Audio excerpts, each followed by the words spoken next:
আসসালামু আলাইকুম প্রিয় শিক্ষার্থী বন্ধুরা, তোমরা যারা সপ্তম শ্রেণীর বাংলা পরীক্ষায় অংশগ্রহণ করবে আগামীকাল, তোমাদের শিক্ষার্থী নির্দেশিকা থেকে আমরা আসলে উত্তর করার চেষ্টা করছি। এটি আসলে তোমাদের শিক্ষার্থী নির্দেশিকা থেকে আমরা চেষ্টা করব তোমাদের উত্তরপত্র দেওয়ার।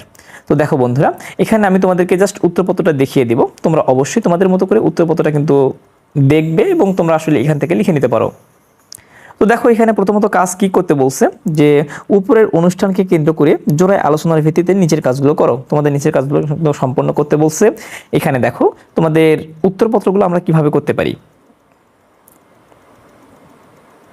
এখানে তোমার হচ্ছে বিদ্যালয়ের যে শিক্ষকরা থাকে সাধারণত তাদের তালিকা করা হলো, যে হচ্ছে প্রধান শিক্ষক, সহকারী শিক্ষক, এরপর সাংস্কৃতিক কমিটির প্রধান, এরপর স্থানীয় ঐতিহ্য বিশেষজ্ঞ, এরপর হচ্ছে অভিভাবক প্রতিনিধি, বিদ্যালয়ের প্রাক্তন ছাত্র, বিদ্যালয়ের সিনিয়র শিক্ষার্থী, স্থানীয় সাংবাদিক, সঙ্গীত বা নৃত্য শিক্ষক, এরপর কি বিদ্যালয়ের পরিবহন ব্যবস্থাপক।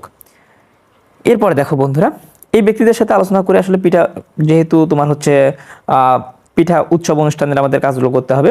তো দেখো আমরা কিন্তু এই অনুপাতে বা অনুসারে আমরা নিচে কিন্তু তোমাদের উত্তরপত্র দেখিয়ে দিচ্ছি, আসলে কিভাবে আমরা উত্তরপত্রটা করতে পারি। এটা আসলে নমুনা উত্তর, তোমরা আসলে চাইলে এটাকে একটু পরিমার্জিত করতে পারো বা তোমাদের মন মতো একটু চেঞ্জ করে নিতে পারো, কোনো সমস্যা নাই।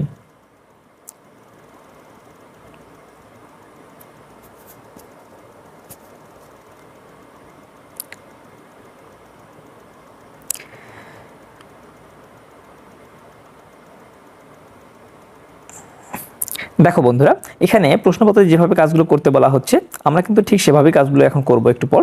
তোমরা কিন্তু অবশ্যই সেগুলো তোমরা হুবহু তুলে নিতে পারো, অথবা তোমরা চাইলে তোমাদের নিজের মতো করে আসলে উত্তরগুলো করতে পারো, কোনো সমস্যা নাই। এখন দেখো আমরা কিভাবে কাজগুলো করব, সেখানে কিন্তু আমরা দেখিয়ে দিচ্ছি যে স্থানীয় ঐতিহ্য বিশেষজ্ঞ। এখানে এই ব্যক্তি বাছাই করার কারণ কি সেটা আমরা এখানে লিখলাম, যে এই ব্যক্তি আসলে পিঠা সম্পর্কে বা পিঠা উৎসব সম্পর্কে ভালো জানেন বা গভীর জ্ঞান রাখেন, যার কারণে আমরা তাকে আসলে অনুষ্ঠানে বক্তব্য রাখার জন্য বলেছি। এরপর দেখো কথোপকথন। বিদ্যালয়ের পিঠা উৎসব নিয়ে স্থানীয় ঐতিহ্য বিশেষজ্ঞদের সাথে আমরা কথোপকথন করেছি। এই কথোপকথনগুলো তোমরা আসলে এভাবেই লিখতে পারো, অর্থাৎ আমরা নিচে যেভাবে তোমাদেরকে দেখিয়ে দিচ্ছি ঠিক সেভাবেই তোমরা কিন্তু কথোপকথনগুলো লিখতে পারো।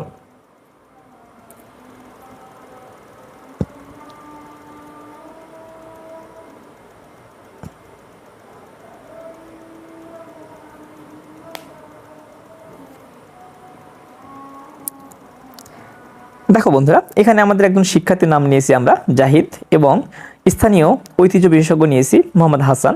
তোমরা আসলে এইভাবে নিতে পারো, অথবা তোমরা চাইলে অন্যভাবেও নিতে পারো।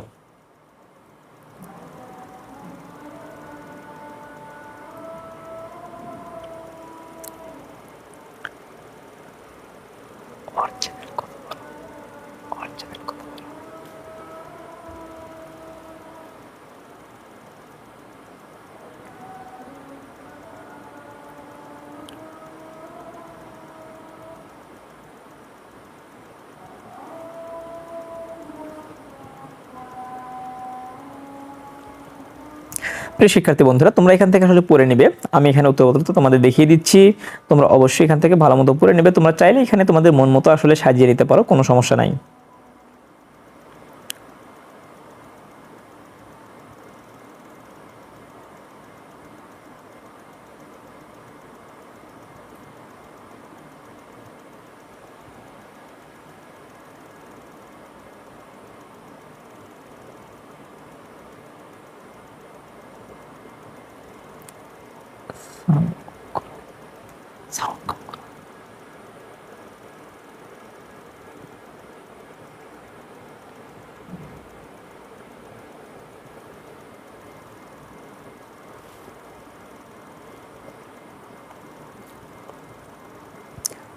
প্রিয় শিক্ষার্থী বন্ধুরা, আমি আসলে তোমাদের এখানে যেভাবে দেখিয়ে দিলাম উত্তরপত্রগুলো, তোমরা চাইলে এভাবে লিখতে পারো, অথবা তোমরা চাইলে আসলে নিজেদের মতো করে সুন্দর করে সাজিয়ে লিখতে পারো।